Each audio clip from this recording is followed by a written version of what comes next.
We are bringing you developing news and the stories behind headlines. This is Storycon or Storycon. I'm Ed Lingao, and some stories are watching this Wednesday, the midweek, August 21. The Department of Foreign Affairs has notified Interpol about the case of dismissed Bambanta Mayor Alice Go. That's according to Senator Risa Ontiveros. For his part, President Bongbong Marcos assures the public that those behind Go's departure will be held accountable, saying, and quote, heads will roll. Aalisin ang ulo. Partido Federal ng Pilipinas National President Governor Ronald clarifies that the administration's 2025 Senate slate has not yet been finalized. This is after Senator Amy Marcos released their supposed lineup. The list includes, or Amy's list includes, representatives from the Partido Federal, Lakas CMD, the Nationalist or the Nationalist People's Coalition, and the Nationalista Party. And 7 residents of Quezon City are now on quarantine for Mpox. Mayor Joy Belmonte says they conducted contact tracing after the country's newest case visited a dermatology clinic and a massage spa in E. Rodriguez. Meanwhile, Health Secretary Ted Herbosa assures the public that they are prepared to manage and treat Mpox cases. He also notes that the virus is unlike COVID-19 and is much less contagious. And joining us today, Ami Pamintuan, Editor-in-Chief of the Philippine Star, and of course, Storycon's resident political pundit, Tito Ronald Llamas. Ba't natawa ka dun sa spa? Natawa lang ako. Parang marami na hawaan. Buti na lang. Buti na lang, natang hilig sa ganun. Si Ami natatawa. Ako, nagpapamassage ako noon, pero since the pandemic, hindi na ako home massage lang naman. Ito bang gantong mga spa, mas madali o mas mahirap ang contact tracing? Yan na nga eh. Kaya nga. Hindi, actually, mas madali ang Anyway, contact... may orders yan, President Marcos, na close monitoring daw. Yung mga areas na meron ng mga impacts and mga vulnerable communities. Pero I think theoretically, mas madali ang contact tracing dyan sa mga spa dahil lahat yan presumably close contact eh. Dahil may Pero, contact. May record. Kasi talagang contact. Pero practically, mahirap yun kasi walang umaamin. Pero ito, nahuli. Baka nagalit yung misis. Hindi naman ganyan ang mga spa ngayon. Mga spa ngayon, mga regular na spa na may regular Ibang massage. generasyon to eh. Saka ang problema dyan, di ba sabi ng mga health experts, it can take several weeks bago mag-manifest yung symptoms. So kahit yung masahista, baka hindi alam na meron na siya. Yeah, an incubation At kahit period. yung hinawahan. And you can get the infection from sheets. From the Bed linen. sheets, linens na merong yung fluids, yung pawis or whatever na nadikit dun sa infected person without knowing kasi hindi mo naman agad-agad makikita yung mga rashes, yung mga pangit na butlig-butlig, hindi mo makikita. Magsisabing na tayo, Ricardo, kasama ko. Baka mato... Hindi naman sa akin ang galing yung original news na pinanggalingan eh. Medyo mas kompleto yung balita eh. Noong una ko narinig eh. Ito binawasan na para hindi tayo matrobol. Oo nga. Itawa ka ng tao eh. Sige. Hanggang tawa na lang ako eh. Nung panahon ni Ronald, massage parlor pa tawag noon eh. Ngayon, spa na spa. Pati mga babae, pati mga old women, nagpapaano dyan. Tama. Talagang tunay na massage siya. Tunay na Parang body massage yan. Natatanda ko yan noong unang panahon. Body massage daw. pero Ami, parang itong nangyaring ito, parang hindi yung tunay na massage. Mukhang yung Do not use the infection. word. Hindi, yan daw yung first case daw natin. Mukhang hindi nga yung tunay na massage. Do not use the word. Ano ang problema? Although, hindi natin alam kung sa spa nakuha. Oo nga naman. Mukhang hindi eh. Oo nga. There's always a presumption of innocence. We went there. And regularity. But you went there. Yan. Hindi naman sina-shutdown kapareho sa COVID, di ba? Pinag-iingat lang lahat ng tao. Kailangan, mahalaga yan, Yeah. yung presumption of regularity. Yeah. Lalo na kung gagawa ka ng libro. Oh.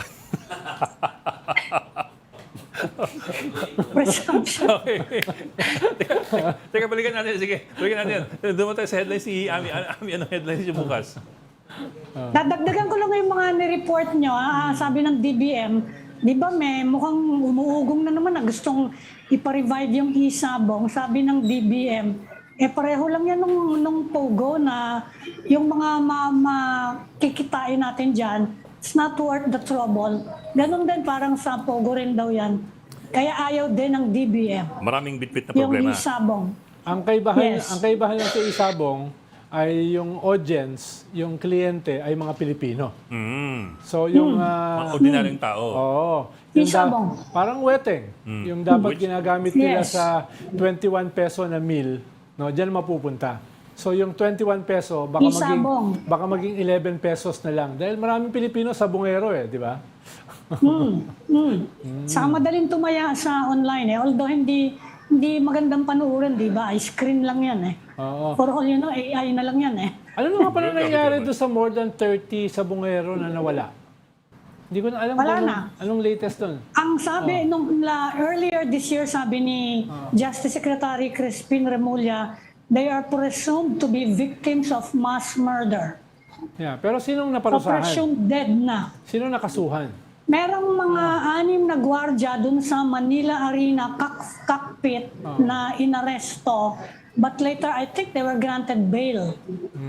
So yun lang, saka may 3 yatang pulis na inaresto on a separate case dahil nakunan yata sa video.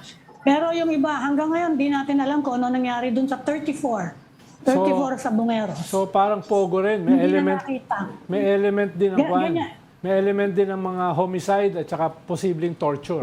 No, may ganung element din yan. Meron, no? Baka alam mo naman, baka nakakapanood ng mga Netflix yan kung ano ginagawa sa mga katawan para hindi na makita kahit kailan Talaga Netflix ang Kaya peg hindi niya, Ami. na natin makita. Anong pelikula ba? Tinutunaw sa asido, yun, sabihin na natin. Yan. Okay, ano pa yung Yan headline nyo? May follow-up kayo ng yung mahiwagang libro? Wala pa nga, iniintay ko nga kung dapat hindi ba i-pursue yun? May kopya na. Nagkaalat na Gusto yung yun kopya. Pakita ko sa mga yung kopya dito. Meron tayong digital copy dito. Courtesy of Yun na nga yun na nga I-edit mo na lang. Especially for children, I think it has to go through a board. It has to be vetted by a board before you can distribute to public schools in particular. Well, Baka kasi naughty yung owl Kaya Hindi talaga. Hindi i-check mo alam kung ano content niyan Yeah. Although I don't know if it's really meant for public schools. Although it is using public funds. So may ganun. Sabagay, pero school bags ang paglalagyan. Hindi distribute daw sa schools. School bags Oo. Na-order yata yan when she was still the education secretary. Actually, we did the cursory book. We did a cursory read of the contents. Medyo hindi siya, well, of course, we're not experts here, so it's nice Hindi to siya get an ganun expert. ka-original. It's not that, it's more of style-wise, hindi siya pambata medyo complex yung sentences. May mga clauses, several clauses in one sentence. Ang napansin ko yung mga ungrammatical na mga... There's also that problem.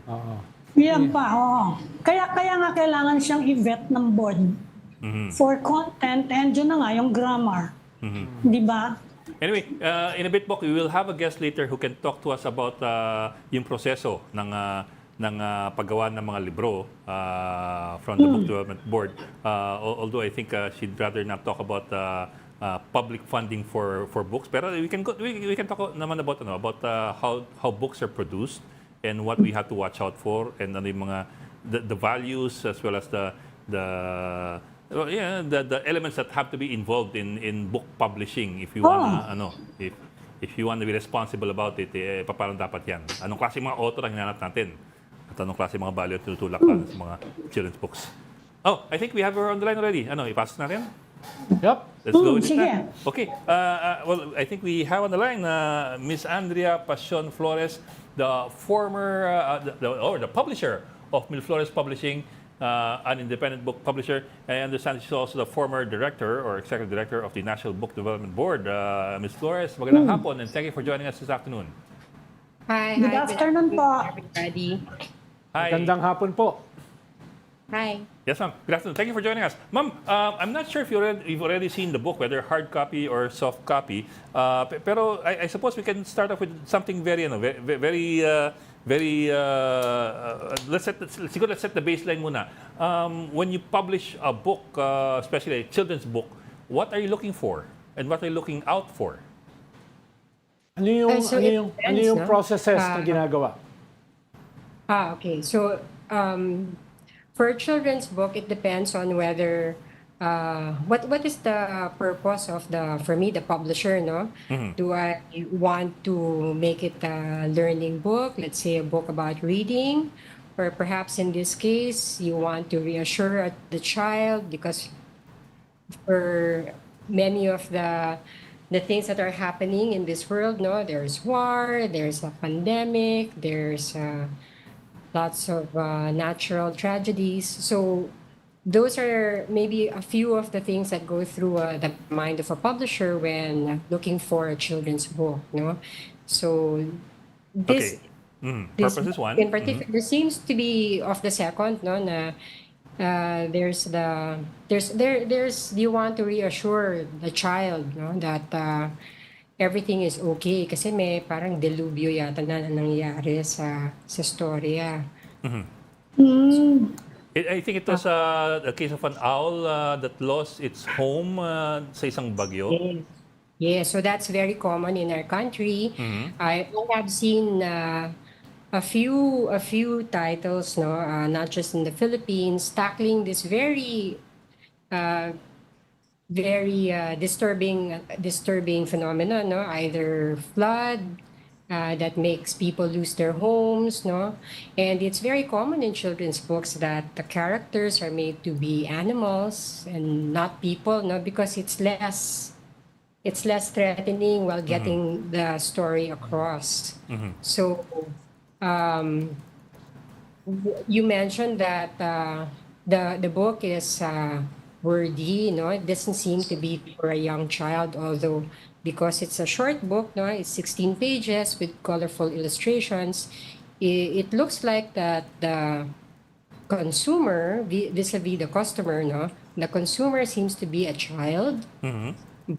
Perhaps the customer is the parent, no? So kasi the child will not be able to read these very wordy sentences, no?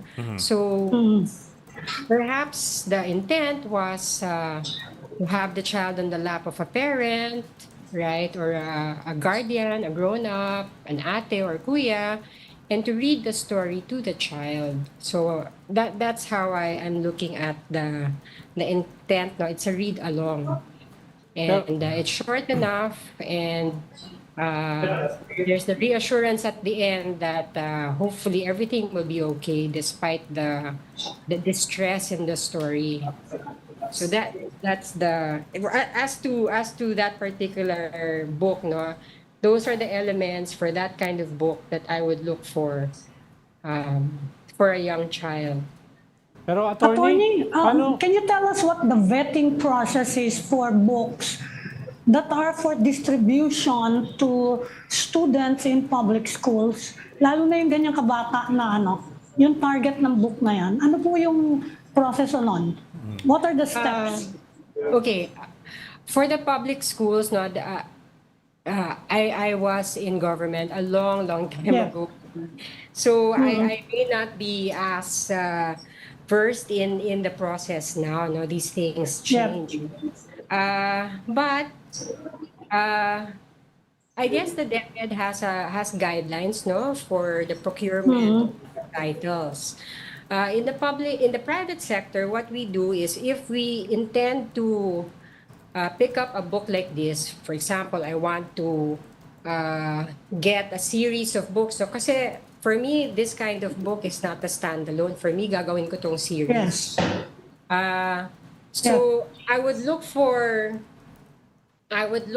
stories or someone who's making it already, or maybe find an author or author illustrator who I feel might be perfect for such kind of stories, no. So That's one. No? I've identified my goal. I will find an author or author illustrator. So sa children's books, marami po tayong illustrators na author din. So I will look for that and procure the IP, the intellectual property by Yes. getting a contract, sending the contract to the author, and discuss the parameters here. And then, medyo matagal yung process namin, no? Siguro 1 year, 1.5 years. Kasi I want to give the illustrators time to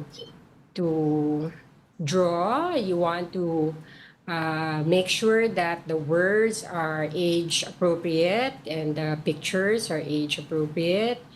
If there's time because the goal is always to try and get it into let's say institutions like teachers to read the stories to children, to get them interested, especially ito parang distressful yung story, so I'm thinking baka at times of distress this book might be something reassuring. So those are the factors that I would look for, no? And then print and then distribute. So, yung sa distribution, there are many aspects, no? Kasi me private, so I go to booksellers, no? So booksellers look at the quality of the paper, the appropriateness also. So the vetting is long and many in the private sector, no? And then if you go to schools, it goes through the committees that procure, no, for those particular schools. For the public school, I'm not sure. So I'm not quite the expert in the procurement of this particular book. Now, I do know that they do have a bureau that looks at trade books. When I say trade books, those are books that are not textbooks. And to see if they purchase it off the shelves, no, of if it is appropriate for the school system. So, nabanggit nyo nga, attorney, na hindi kayo expert dun sa process sa gobyerno. Halimbawa, in relation sa ganyang mga books. Pero kahit indicative man lang, dahil nabanggit nyo more comprehensively yung process sa private sector. Siguro hindi naman ganun kalayo yung halimbawa oversight, due diligence na ginagawa sa gobyerno. Halimbawa, nabanggit nyo yung public funds. lalo na nabanggit nyo yung intellectual property. Halos sigurado naman siguro may magche-check niyan dapat na ito ay hindi plagiarize o ito hindi kinopya lamang sa ibang mga libro or tama man lang yung mga content, halimbawa grammar, no? Baka yung mga ganun bang bagay, perhaps you can share your kahit papaano indicative knowledge on how this might be decided on itong ganitong klaseng process. Sabi nyo nga baka may bureau. Okay. Kasi in relation to the private sector, our contracts when we procure the IP would have provisions wherein it is stated that the author assures the publisher that the work is original. No? So there's a warranty by the author na hindi siya pinagkopyahan kung saan. No? And yung pagkokopya, no, is a very very technical term, no, and you have it's not just word for word, no, it's the story idea perhaps, or the similarities in illustration, similarities in sequencing of the events in the story. So it's not just about word for word copying and then claiming it's yours, no. It's all these other things that go into the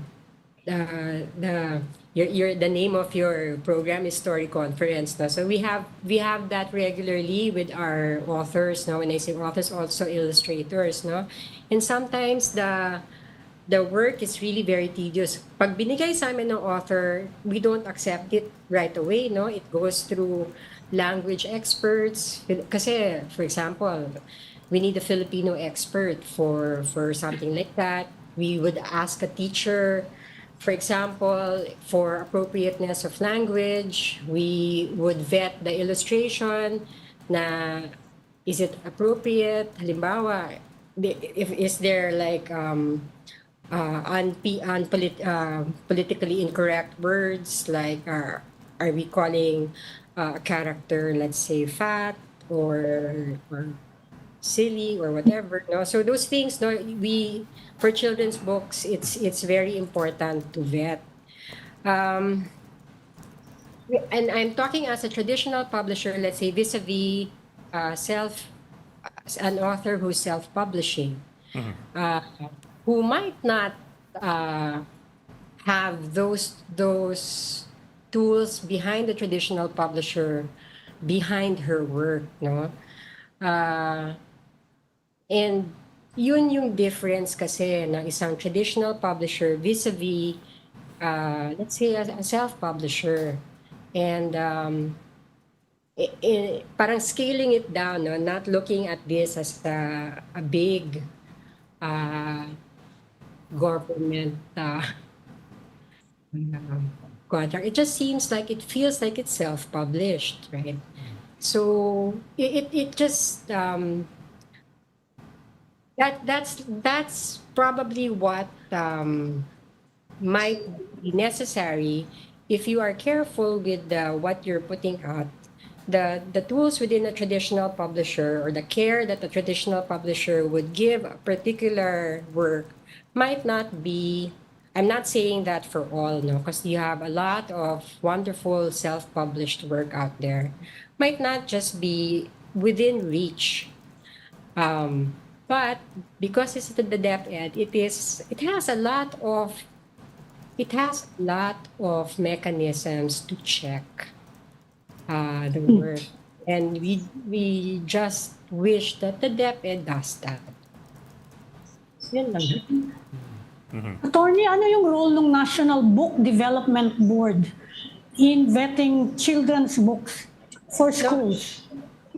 So that's a misnomer in the fact that the NBDB, I think I can say even now, no, it's not like a vet, or it doesn't vet. It's not like a censor, no. Yes.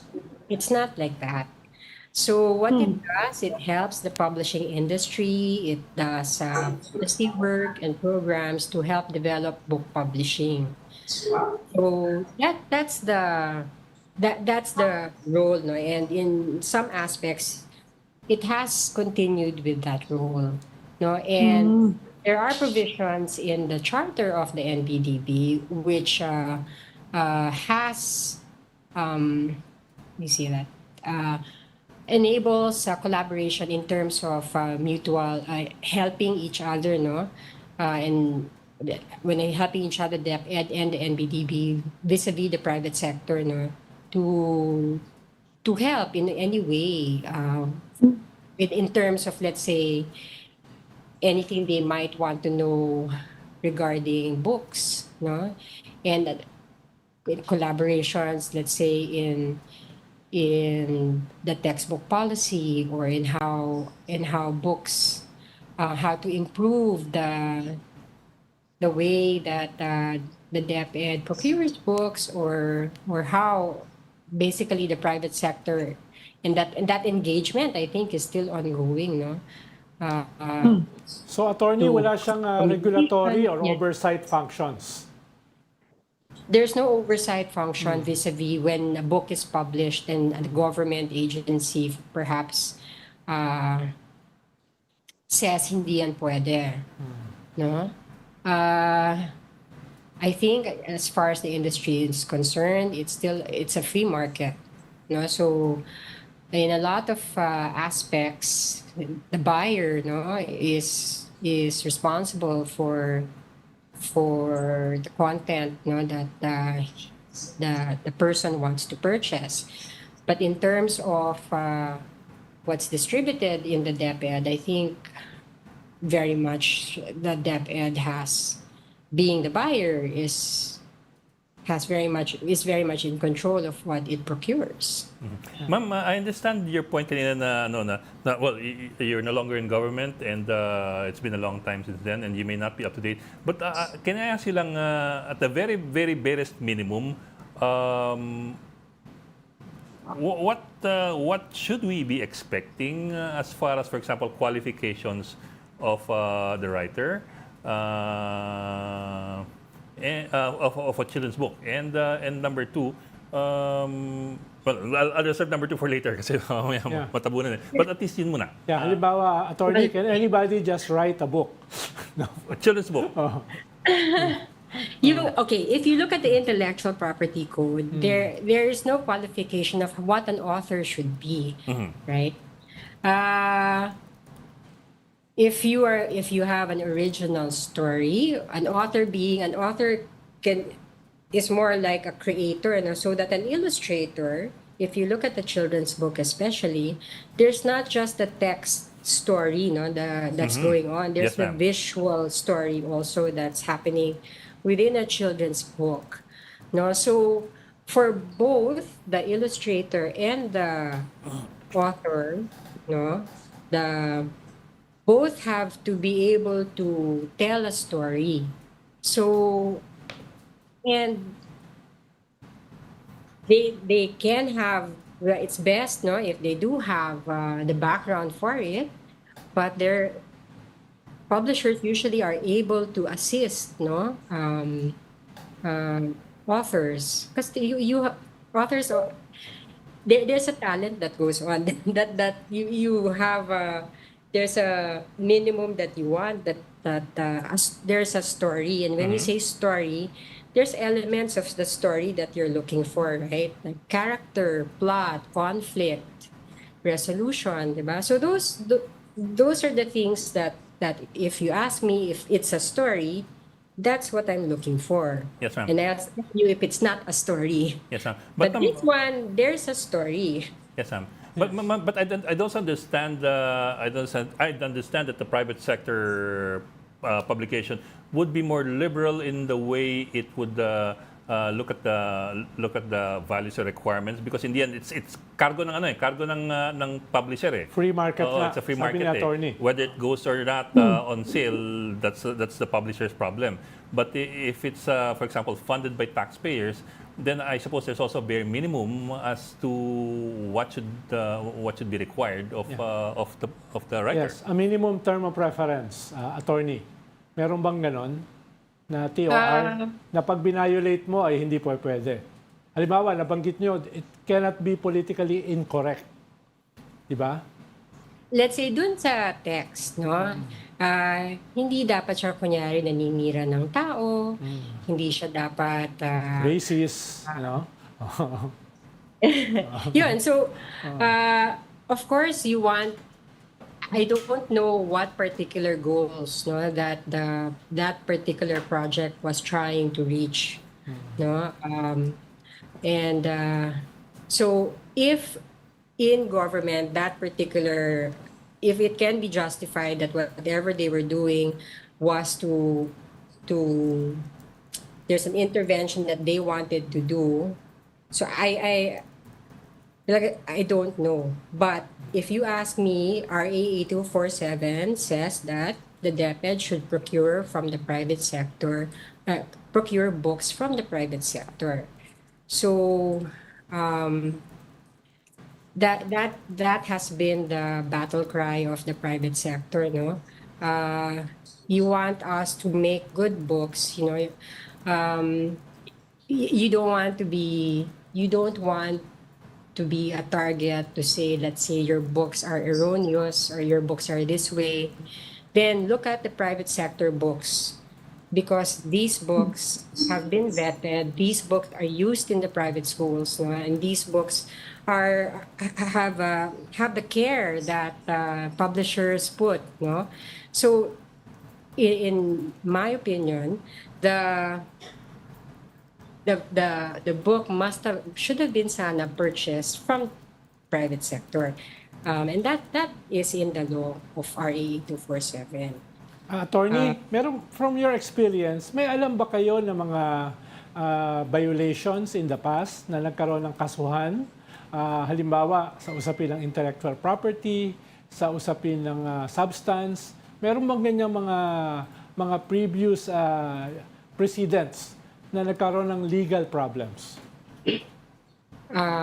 Vis-a-vis, madami yan in terms of private, no?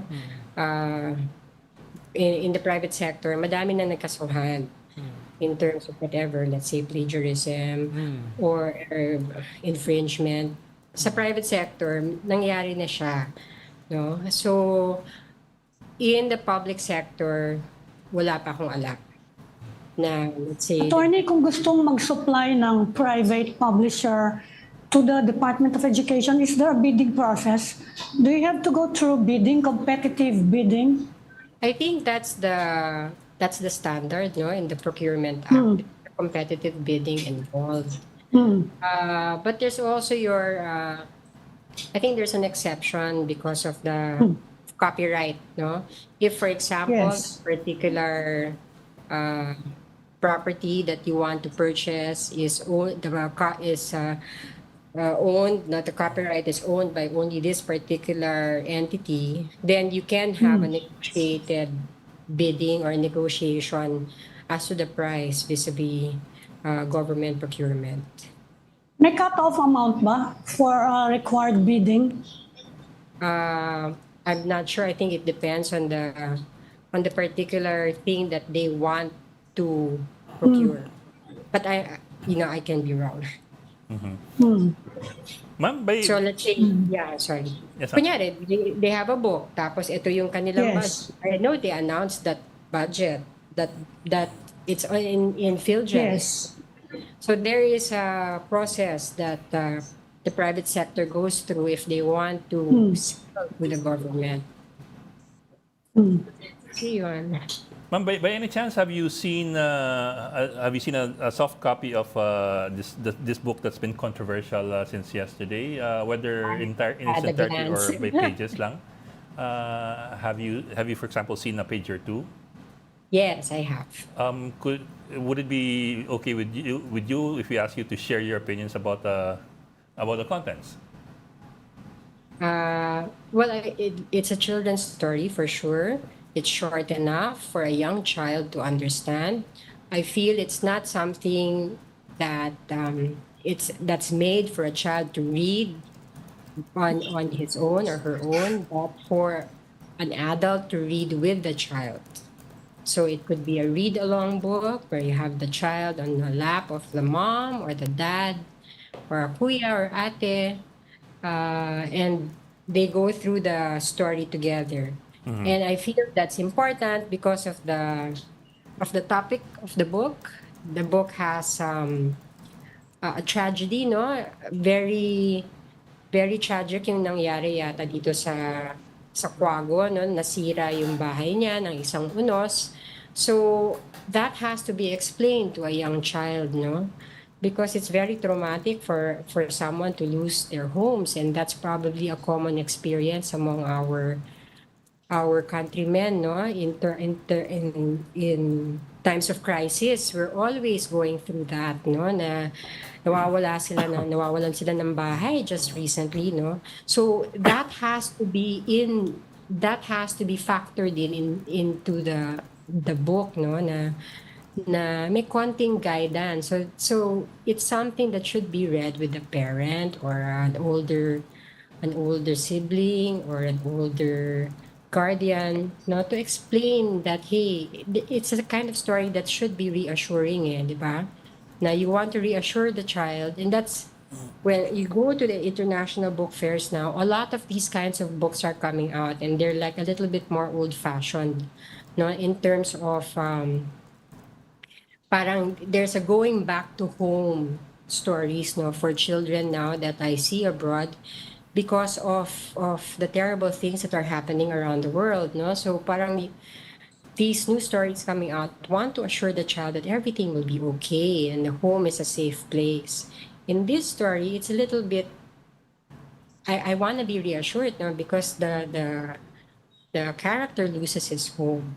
So there's that should be that's why I feel it's a read along. The child needs to be assured that everything will be okay despite the terrible things that are happening. Attorney, nabanggit nyo kanina yung possible indications ng plagiarism. Halimbawa, maayos yung sinabi nyo na hindi lang siya word for word. No? Mahalaga rin yung storyline, mahalaga rin yung images, etc. So may isa kasing famous author, si Ninoch Carrasca, na naglabas ng post na parang may similarity itong ganitong libro sa iba pang mga istorya, no, na medyo nagfi-fit do sa sinabi nyo ng medyo, no, dun sa criteria o characteristics ng isang plagiarized book. Okay. Hindi ko pa nabasa yung quote unquote original, no? Yeah. So I can't say Ito yan. if this is a plagiarism. So there's an allegation that it is, but I don't know for sure because I have not seen the original. Yeah. At least ito yung post niya ni Ninochka. Not the book, no? Ito yung similarity. What do you mean? Yeah. There's a similarity. Yes, ito yung pinost ni Ninoch Carrasca na mukhang pinanggalingan or at least very similar doon sa libro na yan. Specifically, ang sinasite ni Ninochka was the book Owly Just a Little Blue. It's the second book in the graphic novel Owly series by Andy Runton. Owly discovers a new bluebird and decides to build a home. Well, basically, ang nangyari sa storyng ito ng Owly ni Andy Runton, binagyo yung bahay ng kwago at nasira. At tinulungan siya ng isang ibon. Isang ibon. Pareho nga siya. I'm not implying anything. I'm just reading I am Ninochka's not sure. I can't say categorically that it's plagiarized. No? Without the Original. you have to compare it. No, it's and in the end, copyright is a private right. No, so it's the person who was infringed who must Complain. the infringer. But of course, I hope it's not plagiarized. I because not just because she's the vice president. It's because she represents the country, and I really hope it's not plagiarized. So I would feel awful if it was. For a person who always goes to international fairs, it's hindi maganda. So sana hindi totoo. Ma'am, pahabol na ng tanong, there were also some criticisms on the grammar used dun sa libro ni VP. For example, the word sina versus the word sila. Mali rin pagkakagamit ng ganun. So, that's going to your point earlier that these things should also be going to language experts before publication.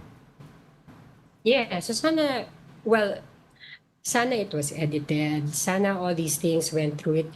Was it already distributed? Has it already been printed? Kasi kung hindi pa, baka there's still time. That's always my hope, no? Na sana maayos pa. Yung talagang ilalabas nila.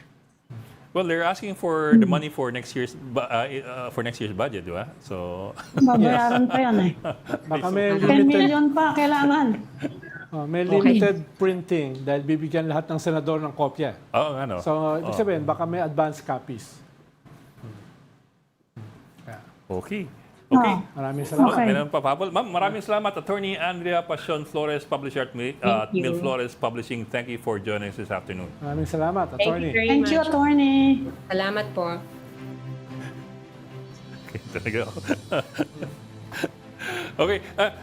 Bok, pakita lang namin sa iyo kasi yung Sige. yung Nababasa ko yung ibang nababasa ko yung ibang pages. talaga? It's Teka. about friendship, ha? Oo. It's about friendship. Medyo niisip ko kung mag-get siya ng mga batang-batang estudyante. Ano kaya yung grade level na target niyan? Ito, Bok, Isang Kaibigan. Kwento ni It's Inday about Sara. friendship, First pages na. May introduction doon, sabi kilalanin si Vice President Sara Duterte, ha? Last page yun, last page. Anong... Last page yun. Hindi kasi siya politicize eh. Okay. Ito, Isang Kaibigan. Ay, umulit siya.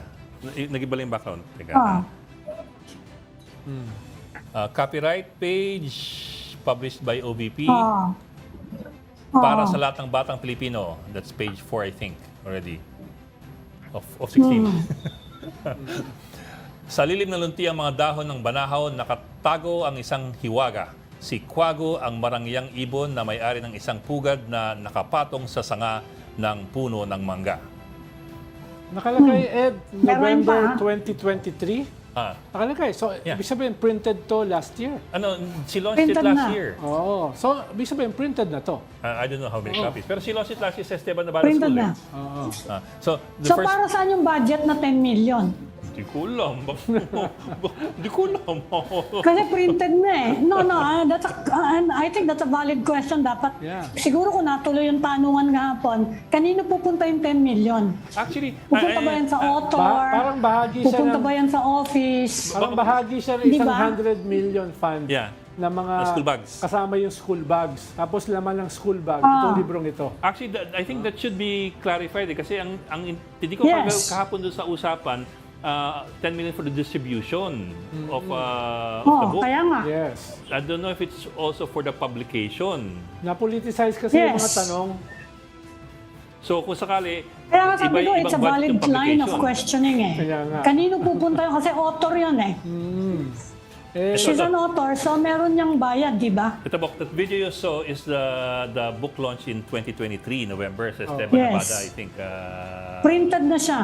printed na siya. So the budget for publication or publishing is separate and different pa siguro from the 10 million that you're Well, asking for. hindi natin sigurado. Dahil nga hindi nagpatuloy yung line of questioning. Hindi Eh. natuloy eh. Dahil Dapat ituloy ng There you go. House. Binanatan eh. Na ito Kasi ay kung ganyan printed na yan, nabayaran na ba yung printing? Saka kailan binayad?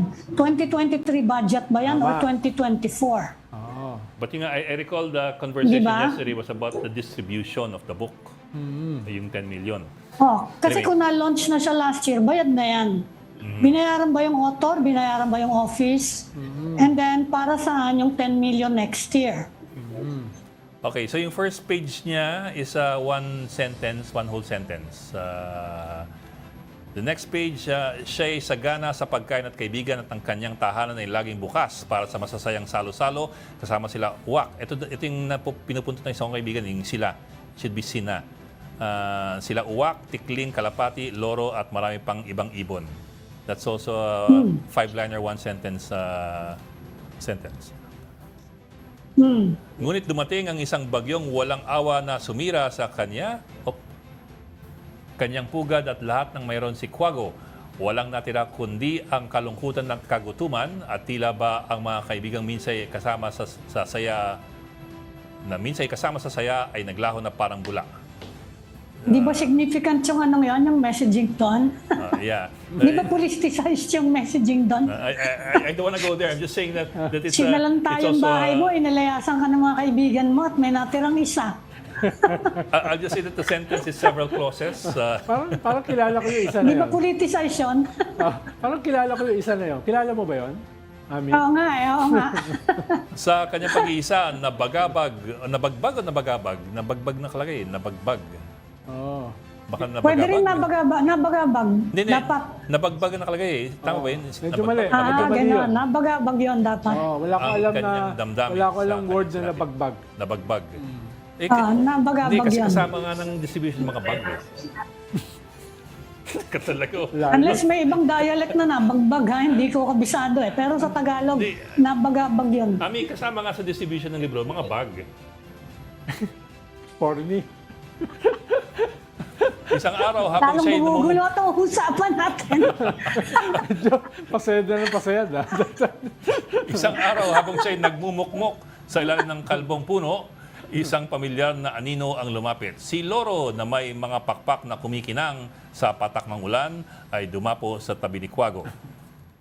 Wago kaibigan, malumanay na sabi ni Loro, ang bagyo ay panandalian lamang. Nandito ako upang tumulong sa muling itayo ang iyong pugad.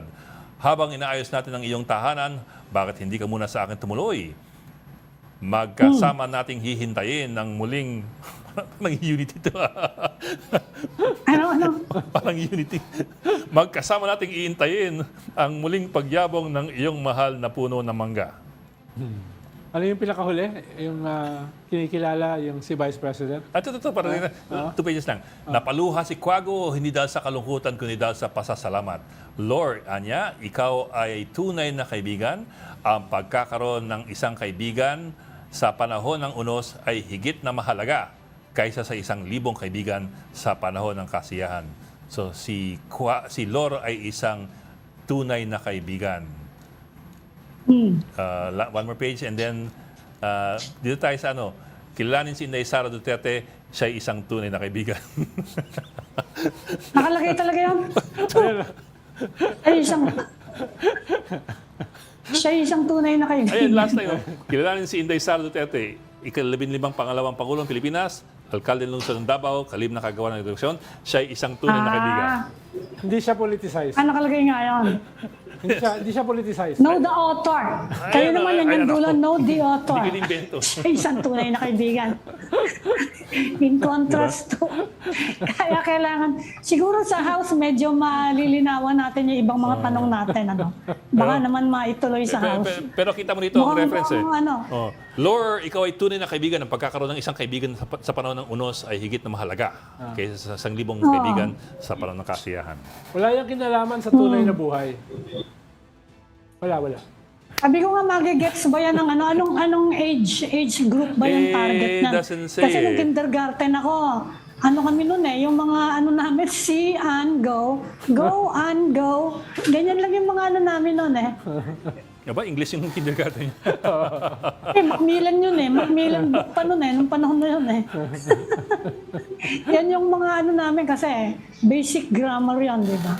Medyo mahirap-hirap na yan pang comics na yung salita dyan Kaya ngayon isang tanong ko, Ami, yung mga ganitong bang mga libro based on public funds, taxpayers' money, ay pwede mong gawing semi-campaign na hindi ko sinasabing full-blown campaign, pero parang semi-campaign project.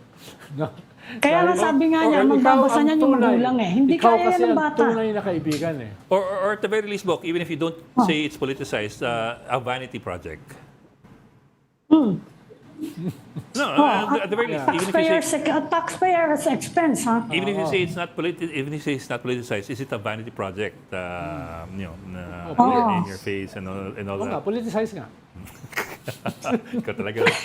Okay, pag-take na tayo sa ating mga tunay na kaibigan, si Ami Pamintuan ng Philippine Star at si Tito Ronald Llamas, isang tunay na kaibigan. I just call a spade a spade. Okay, sara na tayo. Join us again tomorrow at 4 p.m. for the Storycon. I'm Ed Lingao. We are One News, all sides, all the time. This is the Story Conference Group or the Storycon Group.